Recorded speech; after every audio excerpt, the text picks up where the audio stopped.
Happy New Year. Welcome to 2022. This is Ham Radio 2.0. My name is Jason. I'm KC5HWB. Guys, some of my most popular videos in the whole year of 2021, I went back and did some statistical analysis of all of the videos I put up in 2021. And guess what?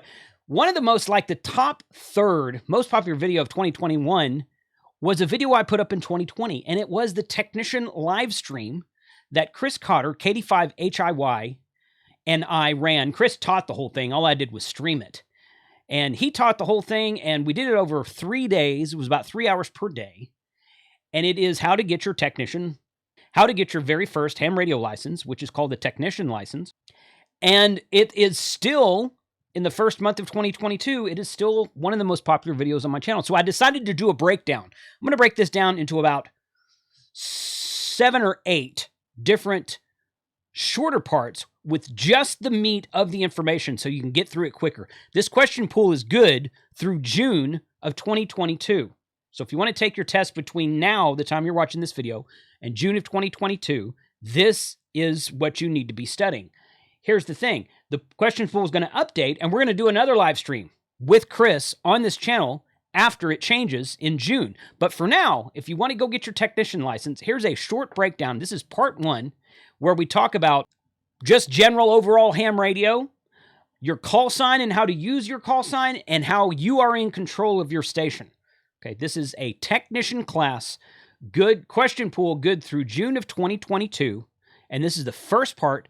Check it out. The other parts, check out the link in the description below for where to get this book, which the whole class, all different parts of this class will follow this book. Check that link below. Check the link below for other parts of the class 73, and good luck on your test. Well, thank you everybody for coming in. As Jason said, this is provided by the Hearst Amateur Radio Club, Hearst Races. My name is Chris Cotter. KD5HIY is my call sign. Been a ham for about 21 years. Done this class about 8 times, so really looking forward to it. Also going to have Frank, KG5HJ, Noel, KF5SOK, Jason, KC5HWB, along with Ham Radio 2, bringing this to you. I do want to give us very special thanks to Mike Hafner, N5YM. He actually put all of these slides together, so this would not be we would not be able to do this without him. So this is session 1. It will be 3 sessions total. And this is going to be preparation for the amateur radio technician class license examination. You should have your book, and it will be the 2018-2022 question pool from Gordon West. The goal is to help you pass the technician exam. We don't just want to. We don't want you just to pass the technician exam. We want you to understand why things are the way they are. We're also going to introduce you to some of the basic principles of emergency communications, or EMCOM is what we call it. During this class, you'll see a star. You'll see a star pop up. That's going to let you know that that is an answer to a question in the question pool, as well as yellow text will also be something to look out for. This is not a supplement for the book. You will need to study your license manual. You will need to memorize some things such as frequencies, formula, rules and regulations. Most everything else, you'll learn how things work so you can figure out the correct answer. If you take what you learn here, combined with what you read in the book, you'll do well on the test. We've had a pretty good success rate. Some of the things that we've come across for effective study habits, just start at the beginning, reach each assigned section. The book is broken down into multiple chapters. Each chapter does include specific things. So just read each question, read all the answers, read the explanation for the correct answer, and then highlight the correct answer. That way it stands out. If there's something that you don't understand, you can start over at the beginning, and then you can just study the correct answers that you've highlighted. This is the technician class, so we're going to lean on the basic concepts about the main aspects of amateur radio. It's going to be kind of like this Whitman sampler here. You're going to get a little bit of everything. You're not going to get in-depth discussion regarding a specific area. It's going to be a lot of information about a lot of stuff. So we're going to try and keep it to what we have in the book. That way, because the higher you go up in testing, sometimes you might run into which question is the most correct or something like that. So we're going to keep it focused to really what we read in the manual. This is going to prepare you for the Element 2 Amateur Radio Technician examination. It does assume a basic understanding of rules and regulations. That's what the test does. Electronic theory and radio communication principles and practices. So like I said, we're going to keep our discussions limited to the basic level, consistent with the question pool. The questions and answers that are in your book are the questions and answers that you will find on the test. There's not going to be secret. It's not like an IT certification where you never see some of the questions until that day. You actually have it in your hand. We're going to discuss more advanced aspects. We can do that afterwards or in the super chat or anything like that. So we'll get started. So who is an amateur radio operator? An amateur radio operator is a person named an amateur operator primary license grant in the FCC ULS database. The ULS database is the master FCC database that holds license information for all radio services, whether that's commercial, television, everything is there. When you see your name in there, then you assigned with a call sign, you will be an amateur operator. A station in an amateur radio service consisting with the apparatus necessary for carrying on radio communications. That's what a radio station is. So that's going to be like something like this, if you can see in the picture. I can't. But that can be a handheld radio. That can be a mobile radio. It can be a base radio, HF, any number of things. So that's going to be the apparatus. That's the radio station itself.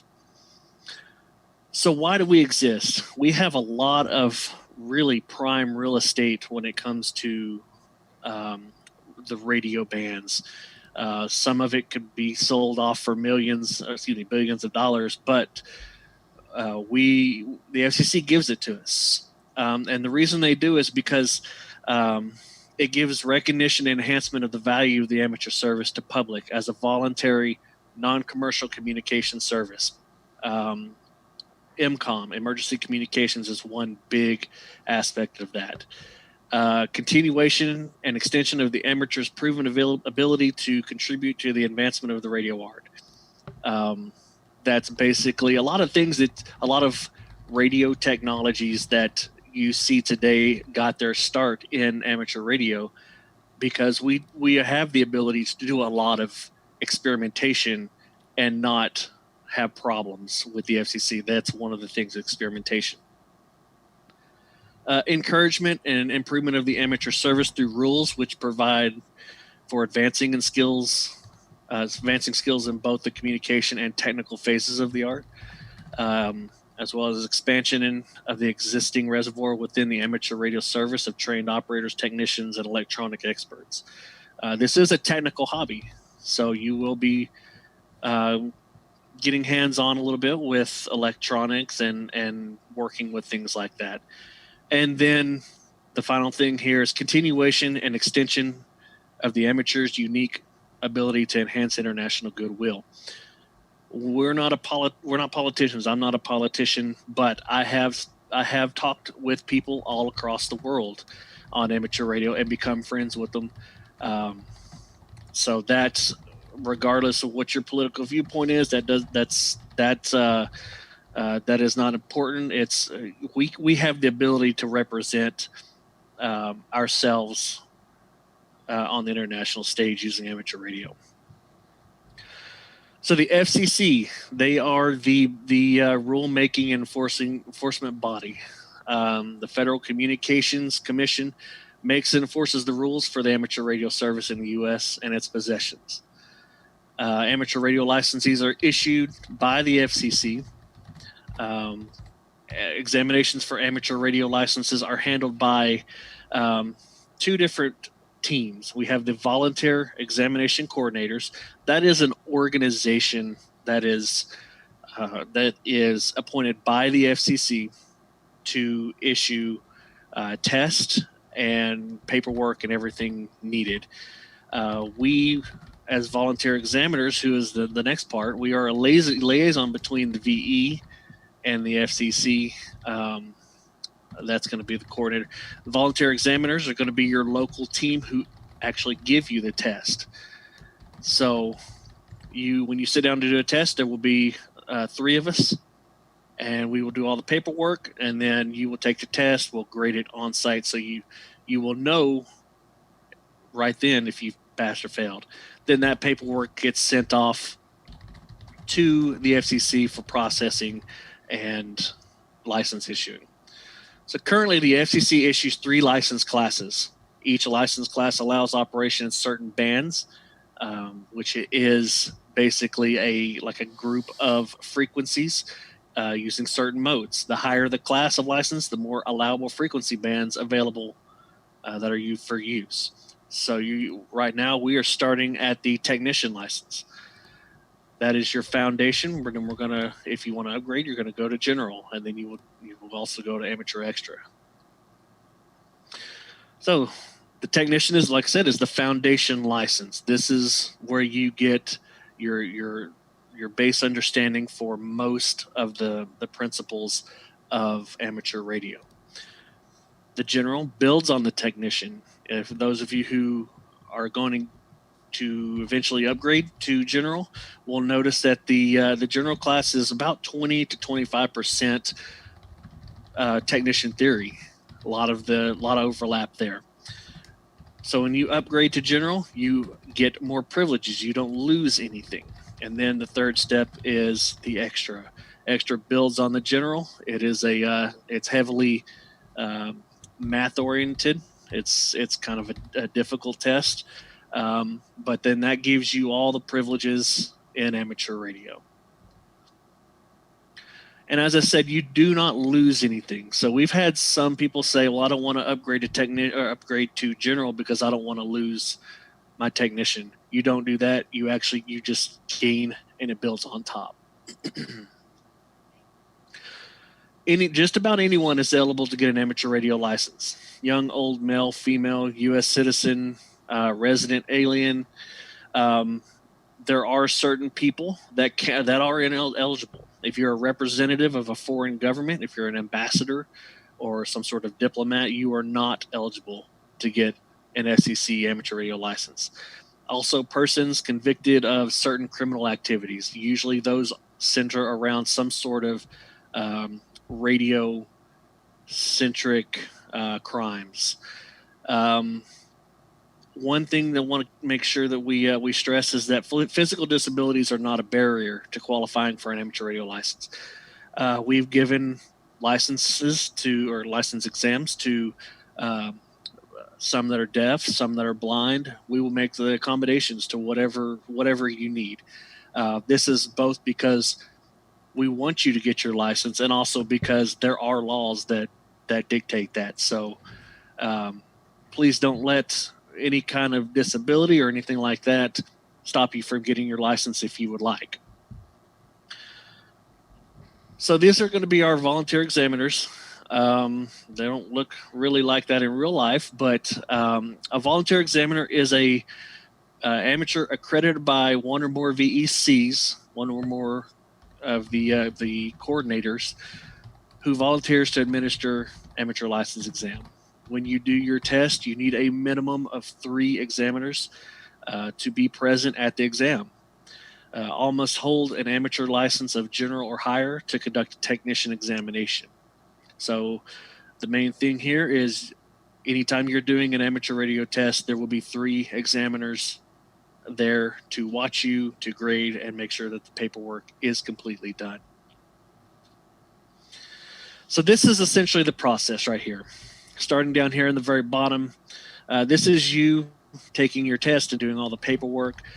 All of your paperwork will end up going to a volunteer examiner coordinator, the organization itself who accredits the VEs. They will take your paperwork.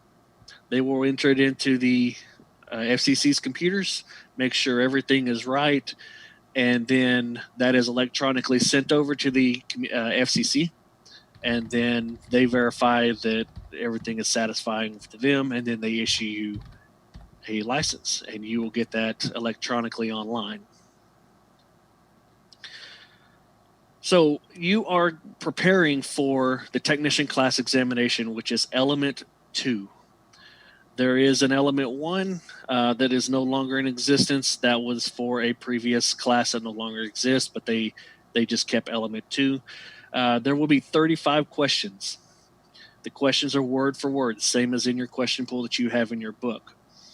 So you will take that, combine it with your answer sheet, and we'll give you as much time as you need. Your passing grade is 74%.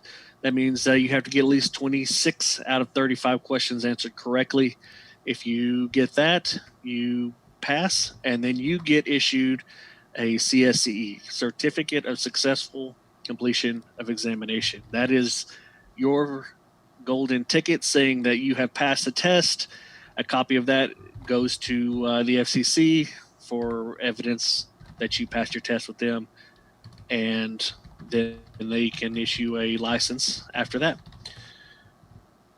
So you've passed your test, and I'm confident that as long as you read the book, you will pass your test.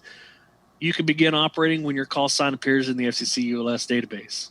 This is basically what it looks like. It still looks like this today. You'll find your name and a call sign, as well as an FRN, expiration date, telling you that it's active. As long as you see your name in there with a call sign, you are an amateur radio operator. And this is what your license form will look like. This is what you will be able to print off. They used to send these to you. Now they don't. You have to go and you have to print it yourself. So the top part of it, you just cut it out, frame it, put it at your permanent location as a showing what you've done. The bottom part you detach and keep it, or a copy on your person wherever you operate. I generally keep mine in my wallet. Have had it laminated, and that way, if for some reason you're stopped by a police officer and they wonder what it is you have in your car or truck, you can say that's an amateur radio. Here's a copy of my license, and that way you don't have to worry about any kind of anything that they may try to say. You are responsible for the proper operation of the station in accordance with the FCC rules. We're going to go over some of those rules shortly. So the amateur radio license is issued by the FCC, as we said, serves two purposes. It is your operator license. It's saying that you, as an individual, have done everything you need to do. You were properly licensed, as well as it also says that your primary station, whether that's at your house or in your car or wherever that is, your primary station, that is also a license for you to use that. One person can hold one operator primary station license, and that's it. You cannot have 2 or 3 amateur radio license. It is one and one only. So when you get ready to take your test, you're going to fill out a Form 605. You want to make sure that your mailing address is current in the FCC ULS database. If mail is returned to the FCC as undeliverable, your license can and more than likely will be revoked or at least suspended. That can be a P.O. box if you would like. If you don't use a regular mailbox, you can use a P.O. box. That's perfectly fine as long as your mail is deliverable at that area. The FCC needs to be able to find you. Now, here is a touchy subject that some people do not like, By getting your amateur radio license, the FCC reserves the right to inspect your station at any time. Now, that is not like a search warrant. We're going to talk about that a little bit more in a little bit. That is to inspect your equipment and only your equipment at any time. And you have to have done something very bad. You've been warned usually multiple times before they will show up to inspect your stuff. An amateur radio license term is 10 years. So if you were to get your license on May 1st, 2020, in 10 years in May 1st, was it 2030, your license would expire. Up until 90 days until your license expires, you can renew in that area or in that time period. And then if for some reason you don't renew, you have a 2-year grace period. You cannot operate while you're in that grace period. But the FCC holds on to all of your information, and all you have to do is go renew. That's easy to do online. You just log in with the username and password, go in there, and then you literally click renew, and it renews you. If you go over that 2 years, then you basically have to start from scratch. So 10 years with a 2-year grace period, you can renew 90 days before expiration. So once you have a license, you can operate anywhere the FCC has jurisdiction. That's continental U.S., Alaska, Hawaii, Guam, Puerto Rico, and the Virgin Islands, as well as other countries with reciprocal operating agreements. You can find those agreements online. And then that way, if you're going somewhere in Europe, you can take your radio with you and you can operate in there according to their rules. Regardless what language you speak, you can speak whatever language to anybody. You must identify in English. That is the stipulation. So speak whatever language you want, but identify in English. Once you have a license, you can also operate in international waters or international airspace when aboard a U.S. registered ship or aircraft. However, you must have permission from the ship captain or aircraft pilot in command. I don't know if ships have the ability to detect whether you have transmissions coming off the boat, but it's best to get permission. I have actually run into stations on airplanes operating HF on a long flight, operating HF, Aeromobile. And then regarding the ships, there is kind of odd requirements because it says U.S. registered ship or aircraft. Well, most ships are not registered in the United States. They're registered in like Panama or someplace like that. But there are amateur radio so you can get on the ship and you can do that. You just have to have permission. So looking at an amateur radio call sign, up first, it looks like a bunch of random letters and numbers. Each call sign is unique. None are exactly alike. The format depends on the class of the license. Your call sign identifies both you, the operator, and your station. So in this one, this is what we call a 2x3. This has got 2 letters, a number, followed by 3 letters in your suffix. That's what you will be issued. You will be issued a 2x3. That way, that's just part of how the FCC issues out licenses. Now, the prefix will either be 1 or 2 letters, always. The first letter in the prefix in the United States will always be A, K, N, or W. So in this case, it is a K, a KE, 5, X, Y, Z. A, K, N, or W are the prefixes that will always begin a United States amateur radio license. The district number will go from 0 to 9 depending on your area. You'll see a map here shortly of the different areas. I am currently in 5, which is. Covers Texas, Arkansas, and a few other southern states. One way you can remember the AKNW, somebody in one of our classes said Alaska is northwest. Thought that was pretty clever. So AKNW, Alaska is northwest. So looking at this, I'm going to give you about 5 seconds to look at this and make a determination before I give the answer. Which of the following is a valid U.S. amateur call sign?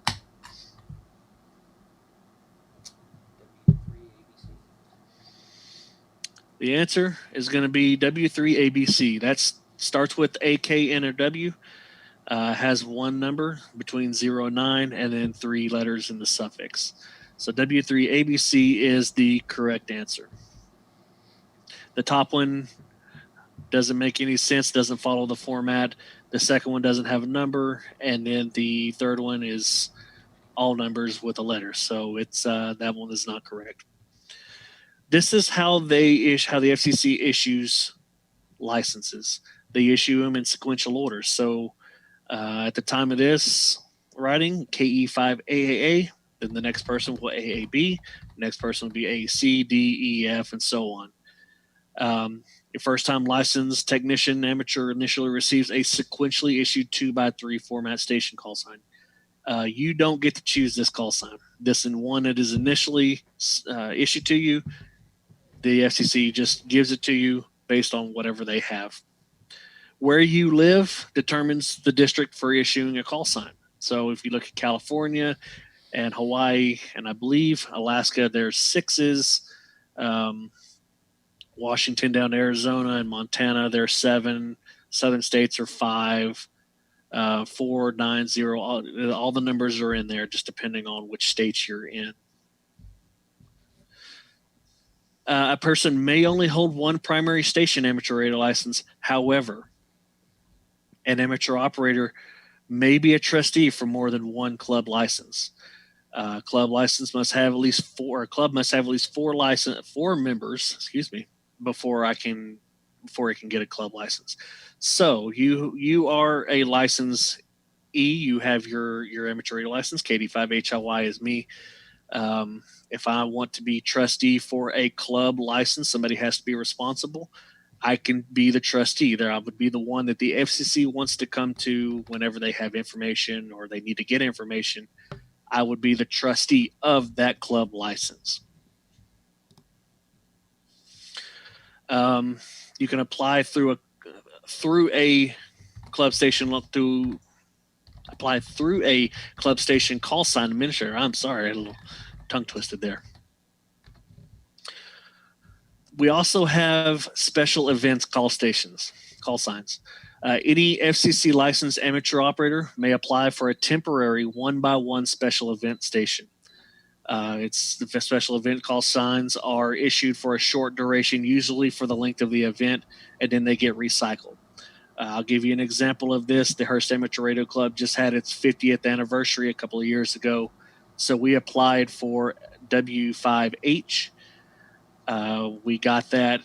We used it for a little while, and then at the end of our celebration, it went back to be recycled and was issued out again. So that's a 1x1. That's a special event station. Anybody can get it, but it has to be for a special event. Now you can add self-assigned indicators to your call sign for clarification or to provide an additional information. So in this example, KL7CC stroke W3, he's going to be operating in District 3. WN5YM stroke QRP means he is specifically going to be operating in low power. KM5TZ stroke XE. XE is the operating license for Mexico. So XE. So KM5TZ stroke XE. These are self-assigned. These do not go through the ARRL. Do not go through the FCC. I have a KD5HIY stroke QRP because I plan to start operating low power. That's something that I set up myself, and whenever I choose to operate under that mode, I will operate under that call sign. As long as I have my real call sign, I can put stroke QRP at the end of it. Stroke can be spoken as stroke, slant, or slash, whichever is best for you. So when you upgrade, and I hope you will at some point, you must add an indicator to your call sign while awaiting your new license class to show up in the FCC ULS if you use your new frequency privileges. So you're going to get your technician class. At some point, you will hopefully upgrade to a general. When you get that CSCE form saying that you have successfully graduated or successfully tested for your general, they're going to give you that CSCE. You are immediately a general. Even though it doesn't show it in the FCC ULS database, you are now a general. Now, the reason that you have to put stroke AG at the end of it is because if you start operating on HF and you show to be a technician in the ULS database, somebody's going to catch it. There are people out there who, what they do is, in order to self-police, they listen and just kind of verify. So if I am a technician, I just upgraded and I have my CSCE, I can go immediately get on HF and I can identify as KD5HIY stroke AG. And that tells everybody that I was just awarded an upgrade and it just hasn't hit the ULS yet. As soon as it gets in the ULS saying that you're a general, you don't have to do the AG anymore. It's just your regular call sign. One of the things we do is tactical call signs. So it's not uncommon for an amateur radio club or organization to participate in something like a marathon, provide communications for a marathon. That's a very common thing to do, as well as say storm spotting or something along those lines. Well, instead of having to have a list and remember who is at race headquarters or rest stop 2 or EOC, you can just call race headquarters or rest stop 2, EOC, weather service, or whatever the designation has been. That way, anybody that's there can hear race headquarters, answer the radio, and you can say, yeah, this is rest stop 2 reporting whatever information. Now, what you have to do is, if you're operating under tactical call signs, you can operate race headquarters, rest stop 2, however long you want. But every 10 minutes, you have to ID with your actual call sign. So I'm actually I'm an EOC. EOC, you know, I'm talking to other people across the county, and 10 minutes come, usually what I will say is KD5HOI operating as EOC. That way there is a call sign associated with that tactical call sign. So tactical call signs you identify with 10 minutes, every 10 minutes. After you receive your first computer-generated call sign, you may be eligible to change it into a call sign more meaningful to you using the vanity call sign program. So just like you can get custom plates on your car, you can also get a custom call sign. Call signs with your initials, call sign representing a special interest, call sign of a deceased relative, which is very common, etc. The stipulation is that call sign has to be available. You can't take a call sign from somebody. It has to be available. If you're going to do the call sign of a deceased relative, the FCC will want you to prove that they have gone what we call silent key, and they will give you that call sign just basically to keep it in the family. I've seen that happen time and time again. So as a technician, you can request a 1x3 or a 2x3 vanity call sign. The 1x2 or 2x2s, those are for extra class licenses. So once you work your way up to the top, you can get a 1x2, a 2x2, and there's also a 2x1 that you can apply for, but you have to be extra for those. So you are going to be able to get a 1x3 or a 2x3.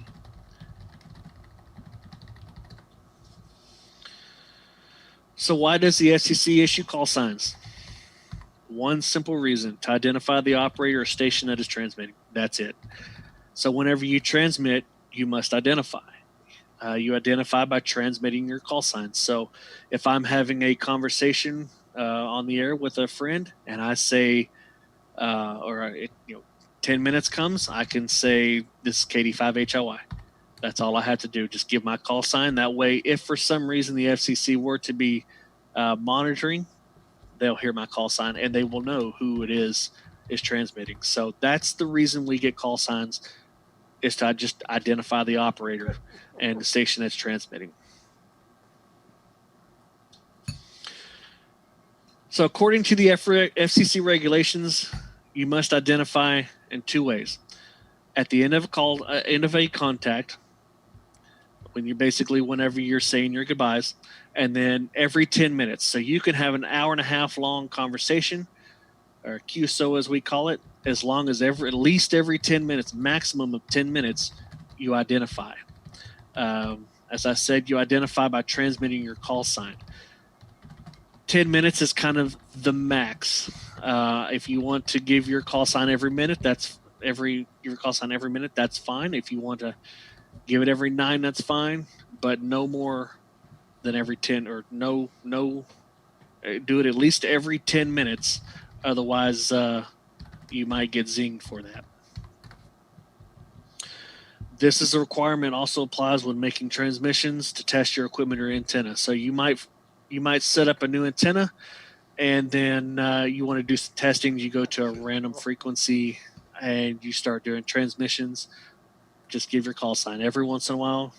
This is KD5HLY testing an antenna or something along the line. Just give your call sign, and that way you stay legal.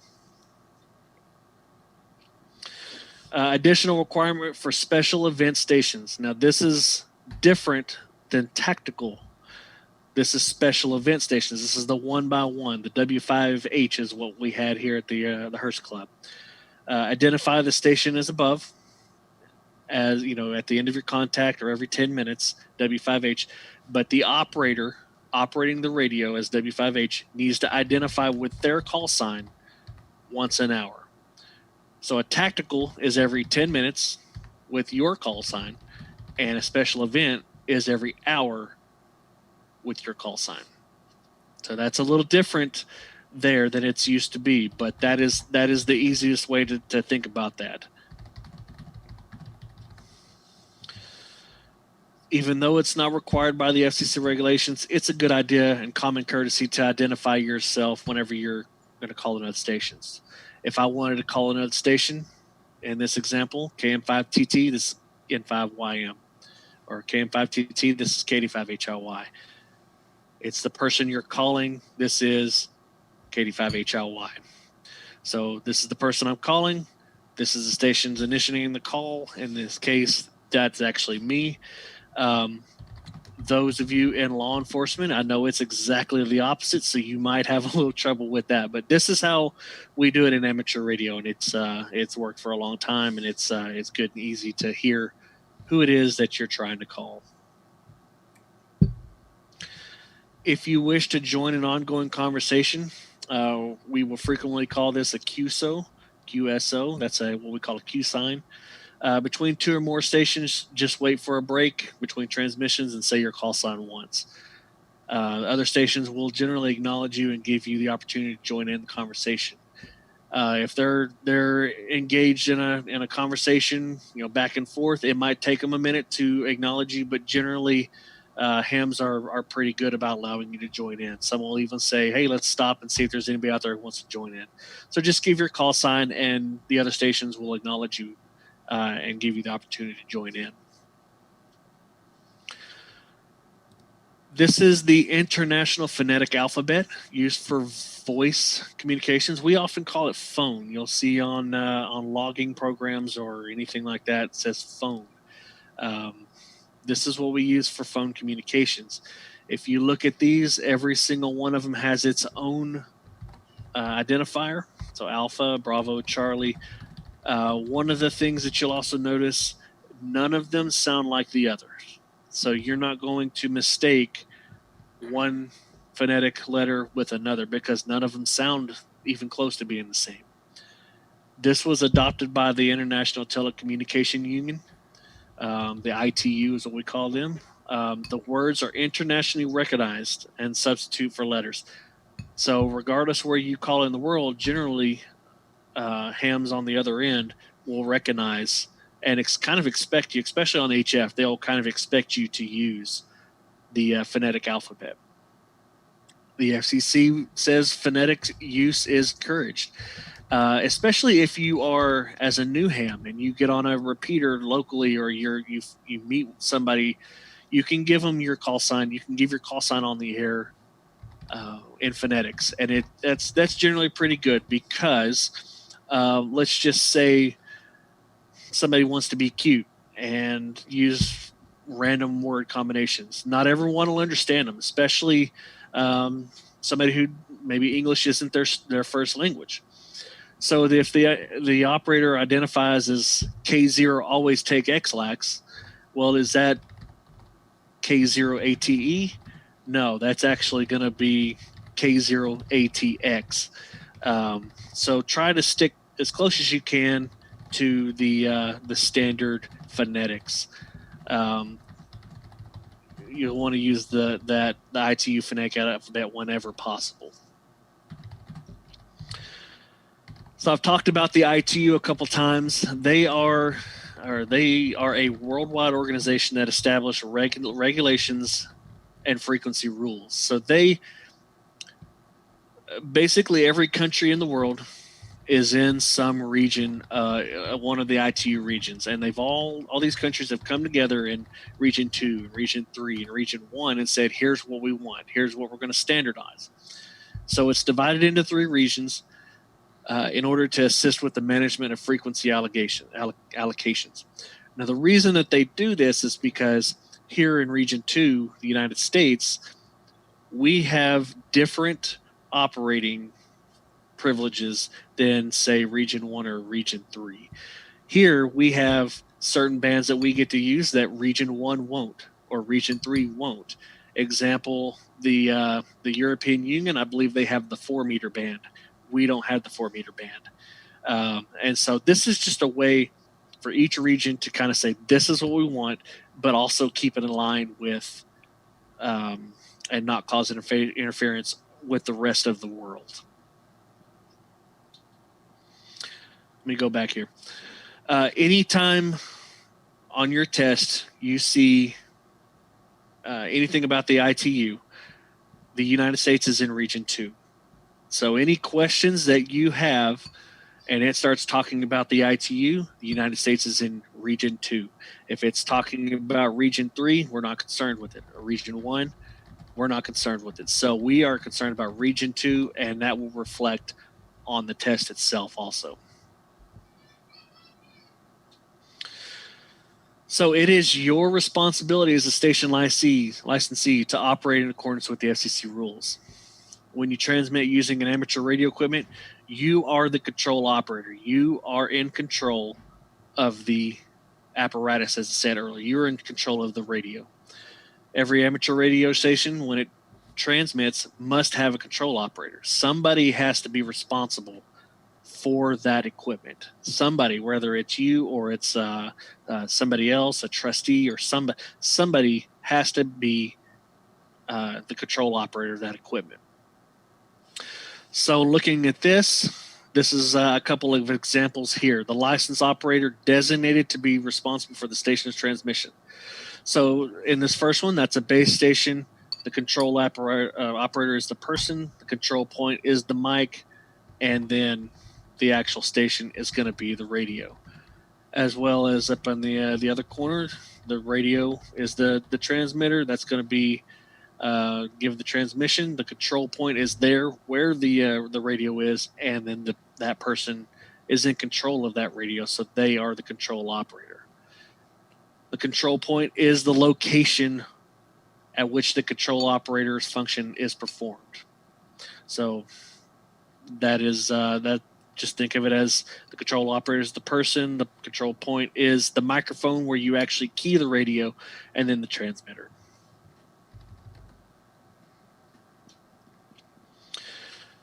Now, in amateur radio, we do a lot of things. Sometimes the control point may be remote. A lot of newer radios have the ability that the head can control the actual transmitter and body of the radio remotely over a network. This is called remote control. So in this example, you can see the control operator. He's sitting at the control point. That's where he actually controls the transmitter. That could be in another state, another town, another country. The transmitter is remote, but it's still controlled by the control operator at his, in this example, it looks like at his home. The next thing is we have what's called automatic control. This is a very, very common thing. Repeaters, we oftentimes will talk through a repeater.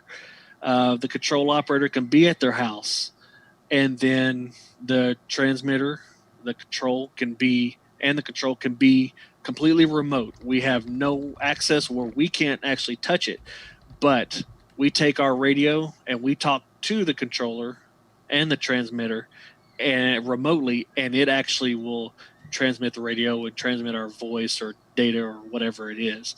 So the control operator is here at the house, and the control and the transmitter and receiver is all automatically controlled, usually by some sort of a computer. But somebody can intercept. If it starts going haywire, somebody can take control of it.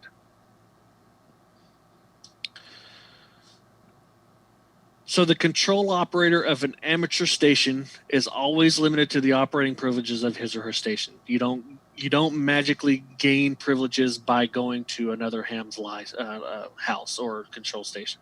So a technician class licensee operating the station of an extra class licensee still has technician class privileges. They don't gain any kind of privileges for using another ham's equipment. As well as an extra class licensee operating the station of a technician class licensee still has extra class privileges. You maintain what you already have. Now, in this situation, both operators are going to be responsible for proper operation. This is oftentimes what you will see in what we call an Elmer situation, where you'll have, say, an extra class licensee teaching a technician, or Elmering as we call it, mentoring. They will be at their house showing them how to build an antenna, or giving some kind of information, helping them out. Everybody still maintains their current class privileges, and if they're both on the air, they're both responsible for proper operation. Okay, so I'm going to ask a few questions. These are going to be straight out of the book. I'll give you a few seconds to think about the answers before I show them on the screen. So, who makes the rules and issues amateur radio licenses?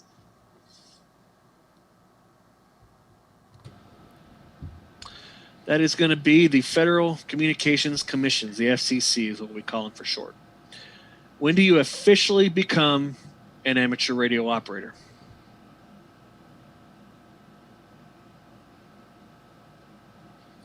You will become an amateur radio operator when your name is posted in the FCC ULS database with a call sign.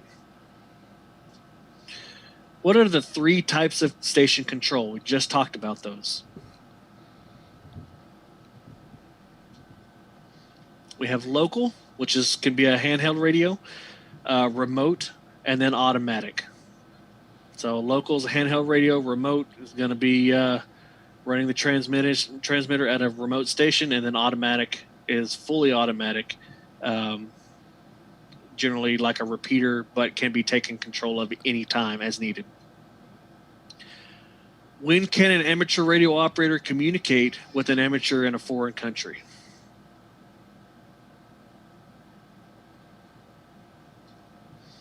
Anytime, unless prohibited by either government. There are some governments out there that you cannot legally talk to.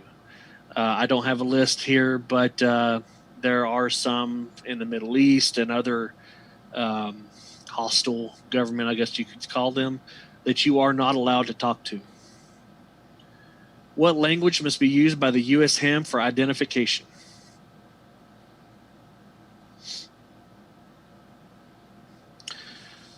English. So you can talk in whatever language you want, even if you're here in the United States or abroad.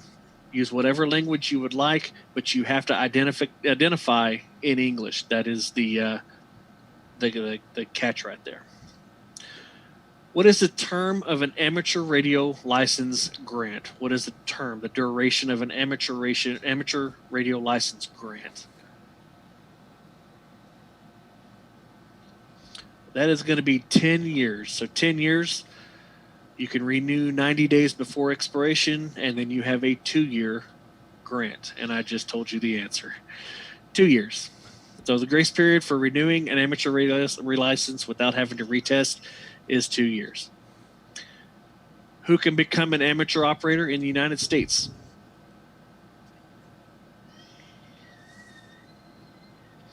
That is going to be anyone except a representative of a foreign government, a diplomat or somebody working in a foreign government. What is the minimum age to become a ham? So there is no minimum age. And I'll give you an example. There's a club right down the road that I'm part of. They had an extra class girl. She was 9 years old, very sharp. But she was 9 years old, had her extra class license. So that was pretty impressive. Which of the following is a purpose of the amateur radio service? Rules and regulation as defined by the FCC.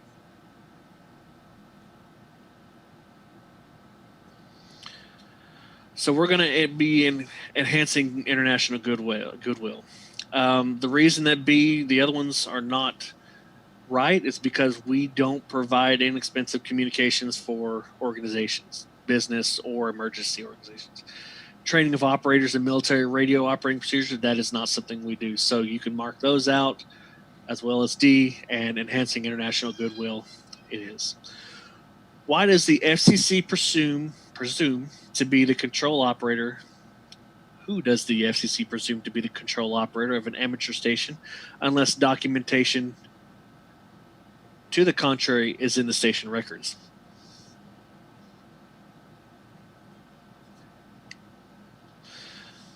That's going to be the station licensee. That's going to be the person who has the license saying that they have their license and this is the equipment that they can operate.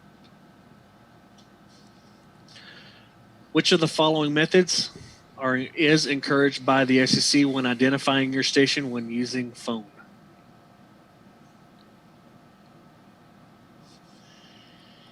We like to use the phonetic alphabet. The other ones, I don't think you need to send your call sign in CW as well as your voice, and you do not have to repeat it 3 times, and you don't have to go to full power. So the use of phonetic alphabets, if you look at these, you will recognize some of the things that we talked about. When do the FCC rules not apply to the operation of an amateur station?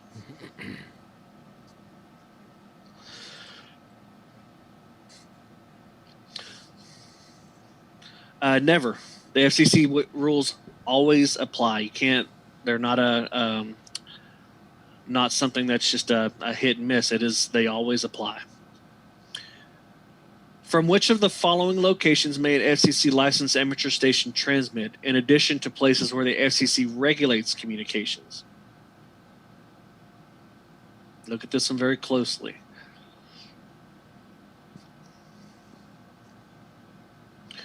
And the answer is D.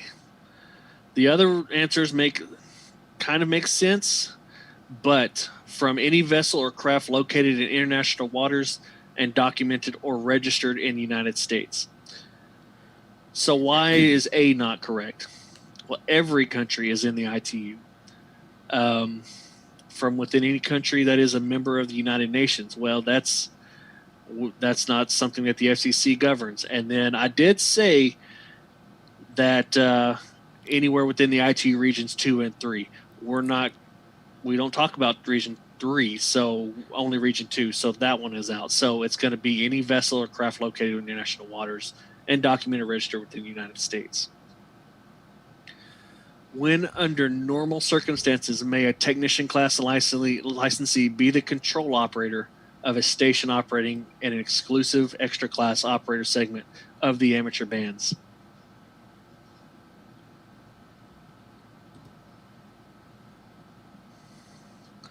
That is going to be no time.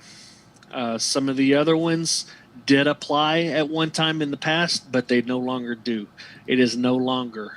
You can no longer kind of be blessed with the privileges of a higher level licensee anymore.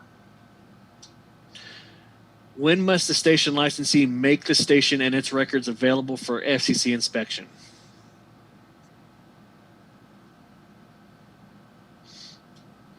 At any time upon request by an FCC representative. Let me tell you when and what you can do. If they were to show up, if you were doing something malicious, causing intentional interference on a repeater or something like that, and you receive a warning letter, it's not going to be out of the question that maybe an FCC representative, the Enforcement Bureau, show up at your house. Now, if they show up and they're like, well, I'm with the FCC, I want to see your equipment, and that kind of freaks you out a little bit, you can tell them, please wait, I'm going to call a police officer to come and be here basically with you. They're not the men in black. They don't just come in, knock your door down, and do what they want. They are there for a specific reason, and that's to look at your equipment. So this is a discussion period. We're going to take a short break.